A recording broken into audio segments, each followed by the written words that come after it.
អំបិលបុកអំបិលខ្ចីស្វាយសាប់ទឹកត្រីត្រៀមលេងខ្លងថ្មីលែងស្បៃទៀតហើយអូណណណណអ្នកបបអើយដៃឆ្វេងកាន់ដងសន្ទូចដាក់ទល់នឹងភ្លើងដៃស្ដាំគុកនុយចេញទៅក្នុងគោលដៅចង់បានត្រីច្ដោក្រវត្តចង់រកបូដៃគ្មានអាត្រីណាអើតក្បាលមកត្រីទៀតត្រីទួត្រីរស់វាទៅណាអស់ហើយស្ងាត់ដូចចោលមើលនុយក៏កាន់តែស្លេងមើលមេឃក៏កាន់តែក្តៅមើលមុខក៏កាន់តែខ្មៅចុះទឹកជ្រៅត្រីវាមកគុកនុយវាមិនព្រមខំវាមកសាំរត់ចូលក្នុងខោលោកដៃកាច់ក៏វាមកកាច់ដោយតាំងអានោះកាច់ដោយតាំងអានោះអាយុក្តៅពេកចូលច្រកក្រោមតង់សម្លឹងឃើញបាយហេវហើយខ្ជិលគិតវែងឆ្ងាយស៊ីបាយសិនចាំស៊ីត្រីក្រោយបេះនុយកំកែបអត់គូយកមកអាំងពៀននឹងណាបដោយក្លិនឈ្ងុយស្រស់ខ្លាញ់ឈីវជឿថាអូលណណណណយអើយណណណណណណណណណណណយអើ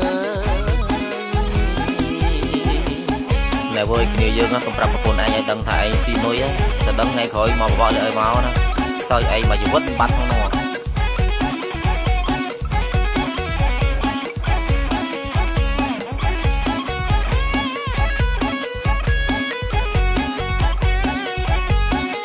ដៃកាត់ដងកែបអាចគោដងបបមួយដើរទៅប៊ីសជន់បងគួយវាលូនលើដីមកទេបុកលេងនឹងអំបិលបុកអំបិលខ្ចីស្វាយសាប់ទឹកត្រីត្រៀមលេងខ្លងថ្មីលែងស្បៃទៀតហើយអូណណអ្នកបបអើយដៃឆ្វេងកាន់ដងសន្ទូ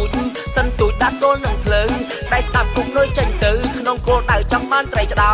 ក្រវត្តចង់រកបូដៃគ្មានអាត្រីណាអើតក្បាលមកត្រីទៀតត្រីទួត្រីរស់វាទៅណាអស់ហើយស្ងាត់ដូចចោលមើលនុយក៏កាន់តែស្លេងមើលមេឃក៏កាន់តែក្តៅ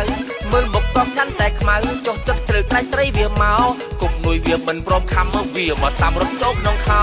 លោកដៃកាច់ក៏វាមកកាច់ដោយតាំងអានោះកាច់ដោយតាំងអានោះអាយុក្តៅពេកចូលច្រកក្រោមតង់សម្លឹងឃើញបាយហេវហើយខ្ជិលគិតវែងឆ្ងាយស៊ីបាយសិនចាំស៊ីត្រីក្រោយបេះនុយកំកែបអត់គូយកមកអាំងពៀននឹងណាបដោយក្លិនឈ្ងុយស្រស់ខ្លាញ់ឈីវជឿថាអូលណណណយអើយណណណណយអើយមិនអាយយកែបអត់គូអីគុនជាតិអីចិត្តមើល